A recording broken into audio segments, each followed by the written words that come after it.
నారాయణమూర్తి గారు నానంటుంది. రైట్. రఘురామ్ గారు ఎట్లా చూడాలి ఈ రెండు అంశాలు? ఇప్పుడు విశాఖ ఉక్కు అనేటువంటిది మేమన్నా అభ్యంతరం వ్యక్తం చేసాం, వైసీపీ అభ్యంతరం వ్యక్తం చేయలేదు. సరే, దాని మీద వామపక్షాలు అదేవిధంగా ఇతర పార్టీలన్నీ కూడా దాని మీద రేపు కూడా వస్తే తెలంగాణ ముఖ్యమంత్రి కూడా వైజాగ్ ఏదో ప్రోగ్రాం ఉంది అని వార్తలు వస్తున్నట్టుంటే అక్కడ ఏదో సభ దీని మీదే ఉంది అనేటువంటి వార్తలు కూడా వస్తున్నాయి.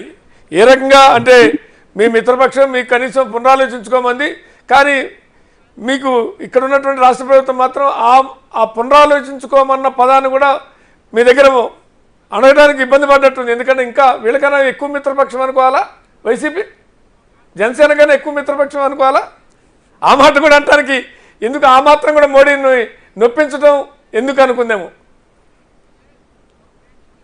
ఒకటండి, భారతీయ జనతా పార్టీ అంటే కేంద్ర ప్రభుత్వము రాష్ట్ర ప్రయోజనాలని దృష్టిలో పెట్టుకుని ఎప్పటికప్పుడు రాష్ట్రానికి అనేక నిధులు, అదేవిధంగా ప్రభుత్వానికి సహకారం, గతంలో చంద్రబాబు నాయుడు గారి ప్రభుత్వానికి కానీ ఇప్పుడున్నటువంటి జగన్మోహన్ రెడ్డి గారి ప్రభుత్వానికి కానీ పూర్తి సహాయ సహకారాలు అందించి రాష్ట్రాన్ని ముందుకు తీసుకెళ్లడం కోసం ప్రయత్నం చేస్తూ వచ్చింది నరేంద్ర మోడీ గవర్నమెంట్.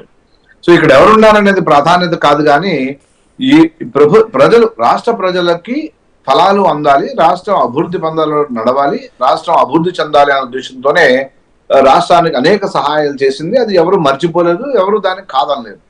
ఉదాహరణకి 55 కేంద్ర ప్రభుత్వ సంస్థల్ని రాష్ట్రానికి గత 9.5 సంవత్సరాల్లో నరేంద్ర మోడీ ప్రభుత్వం వచ్చిన తర్వాత ఏర్పాటు చేసిందండి. సో ఇన్స్టిట్యూషన్స్ కానీ మొత్తం మీద కేంద్ర ప్రభుత్వ సంస్థలు, ఐఐటీలు కానీ, IIIT కానీ, అదే NIT కానీ, అనేక సంస్థలు, DRDO కానీ, సో ఫారిన్ ట్రేడ్ ఇది కానీ, తర్వాత కనుక IRS ట్రైనింగ్ సెంటర్లు కానీ, ఇలాగ అనేక 55 సెంటర్లు అండి, 55 కేంద్ర ప్రభుత్వ సంస్థలు. 70 సంవత్సరాలలో హైదరాబాదు, సికింద్రాబాద్లో ఈ 150 సంస్థలను పెడితే కేవలము 9.5 సంవత్సరాల్లో నరేంద్ర మోడీ ప్రభుత్వము 55 కేంద్ర ప్రభుత్వ సంస్థను ఏర్పాటు చేసింది. సో ఇది రికార్డు. ఇది ఏ దేశంలో, ఏ రాష్ట్రంలో ఇన్ని అభివృద్ధి పనులు ఎక్కడ జరగలేదండి. సో అంచేత అభివృద్ధి అనేది కంటిన్యూస్ ప్రాసెస్. జగన్మోహన్ రెడ్డి ఉన్నాడా, చంద్రబాబు నాయుడు ఉన్నాడా, ఎవరున్నారని కాదు. అక్కడ ఒక రాష్ట్రానికి హెడ్ ఎవరున్నా సరే కేంద్రము ఈ విధమైనటువంటి ఈవెన్ బీజేపీ ప్రభుత్వం, నాట్ కాంగ్రెస్ ప్రభుత్వం చేయలేదు కాబట్టి ఈ పరిస్థితి వచ్చింది వాళ్ళ మనకి.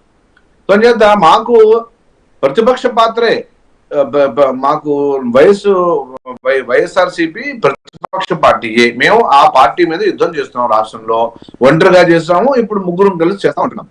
సో అంచేత మాకు వాళ్ళకి రాజకీయ వేదం తప్పించి ప్రభుత్వాల విషయంలో రాష్ట్రానికి అభివృద్ధి ఏ విధంగా చేయాలి అనే దాని మీద అభివృద్ధి ఎజెండాలునే, అభివృద్ధి విషయాలునే మాట్లాడతాం తప్పించి రాజకీయం వచ్చేటప్పటికి మేము ప్రత్యక్షంగా అనేక ఉద్యమాలు రాష్ట్రంలో చేస్తాం. మద్యం మీద కానీ, రాష్ట్రం ఇసుక దందా మీద కానీ అనేక ఈ రాష్ట్ర ప్రభుత్వం చేసినటువంటి అనేక పొరపాట్లని, లోపాలని వేలెత్తి చూపించాము, పోరాడాం కూడా.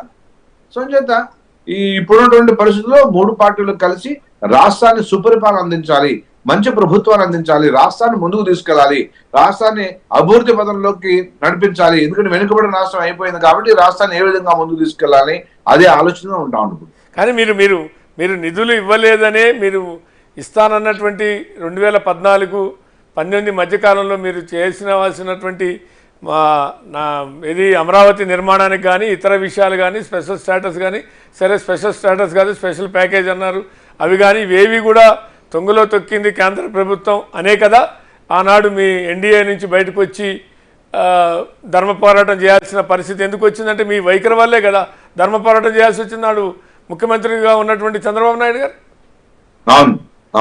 మరి ఆ ధర్మ పోరాటం ఫలించిందా? పవన్ కళ్యాణ్ గారు కూడా మరి పాచిపల్లి లడ్డు అని వెళ్ళిపోయారు కదండి. ఇప్పుడు వద్దు, లడ్డు మంచిది, మహాప్రసాదం అంటున్నారు కాబట్టి చంద్రబాబు కూడా తెలుసుకున్నాడు, అరే నేను తప్పు చేసినప్పుడు అనవసరంగా ప్రత్యేక హోదా గురించి ప్యాకేజ్ ఇస్తే వద్దని వెళ్ళిపోయినాను, వద్దు అవన్నీ కాదు. ఇప్పుడు ప్యాకేజ్ కూడా ఇవ్వలేదు కదా, ఇప్పుడు ప్యాకేజ్ కూడా ప్రత్యేక హోదా వద్దన్నారు, ప్యాకేజ్ అన్నారు, అది కూడా ఇవ్వలేదనే కదా. అవే వద్దంటున్నాడు కదండి, అవే మాకు వద్దు, అభివృద్ధి కావాలి, రాష్ట్రాన్ని ఏ విధంగా ముందు తీసుకెళ్తాం, కేంద్రంతో కలిసి పనిచేయడం సిద్ధంగా ఉన్నాం, బీజేపీతో కలిసి నరేంద్ర మోడీ అవి కావాలి, నరేంద్ర మోడీ దేశవ్యాప్తంగా ఇవాళ ప్రపంచంలోనే అతి గొప్ప నాయకుడిగా అవతారం చెందాడు కాబట్టి నరేంద్ర మోడీ శిరోధారి, మాకు ఆయన నాయకత్వంలో పనిచేస్తామని వచ్చారు, పనిచేస్తున్నాం. కానీ ఇక్కడ మీ మీద హోప్స్ పెట్టుకుని మిమ్మల్ని కలుపుకోవడంలో మీరు రాష్ట్రానికి చేసిన అన్యాయాన్ని మర్చిపోయి లేదు మా దారికి వచ్చారు, లేదు చంద్రబాబు నాయుడు ఆనాడు ఎన్డీఏతో తెగదెంపులు చేసుకొని తర్వాత తప్పైందని తెలుసుకున్నాడని మీరు అంటున్నారు, అందుకని మాతో జత కట్టాడని మీరు మాట్లాడుతున్నారు. కానీ జరుగుతున్న చర్చ కానీ విశ్లేషణ కానీ సరే టీడీపీ బహిరంగంగా అంగీకరించకపోతే దీపక్ రెడ్డి గారు మాట్లాడతారు, కానీ మీతో జత కట్టడం ఎందుకు అంటే ఇందాకే స్టార్టింగ్లో చెప్పినట్టుగా ఈ రాక్షస పాలన అంతమొందించాలంటే ఓట్ బ్యాంక్ రీత్యా జనసేన టీడీపీ సరిపోయినా కొంత అంగబలం కావాలి అనేటువంటిది, ఆ రకమైనటువంటి సపోర్టు కొద్దిగా దొరుకుతుంది, లేకుంటే మనల్ని వైసీపీ బతకనేవదేమో ఎక్కడో ఒక మోరల్ సపోర్టు కేంద్రం యొక్క బలమైన కేంద్ర ప్రభుత్వం యొక్క సపోర్ట్ కావడం కోసం, అంతే తప్ప మీరు ధర్మ పోరాటాన్ని తప్పైందనో చంపలేసుకోనో లేదు కేంద్రం అన్నీ అభివృద్ధి చేసేసింది రాష్ట్రానికి ఇవ్వాల్సిన నిధులన్నీ ఇచ్చేసింది అని నమ్మో మీతో జతకట్టారు అనుకున్నారా? సార్ ఒకటండి, బస్సు ఇప్పుడు గమ్యస్థానం విజయవాడ నుంచి విశాఖపట్నం వెళ్తారండి అంతా, అంటే అందరూ గమ్యస్థానం విశాఖపట్నమే.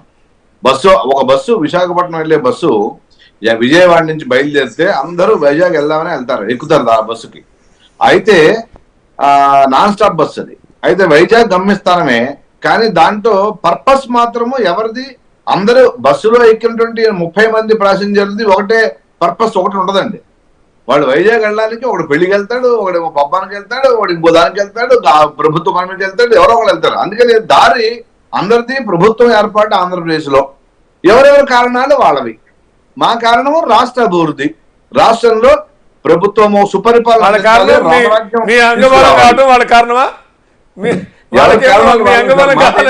అభివృద్ధి ఎజెండా, రాష్ట్ర అభివృద్ధి ఎజెండా, రాష్ట్రాన్ని సుపరిపాలన దిశగా తీసుకెళ్లాలని మా ఎజెండా. ఆఖరి వ్యక్తి కూడా ఫలాలు అందజేయాలి, కేంద్ర ప్రభుత్వ ఫలాలు రాష్ట్ర ప్రభుత్వం యొక్క ఫలాలు అందరికీ అందాలి. సబ్కి సాత్ సబ్కి వికాస్, నరేంద్ర మోడీ నినాదం, ఇదే మా యొక్క ఎజెండా. రైట్, వస్తా మూర్తి గారు. నవరత్న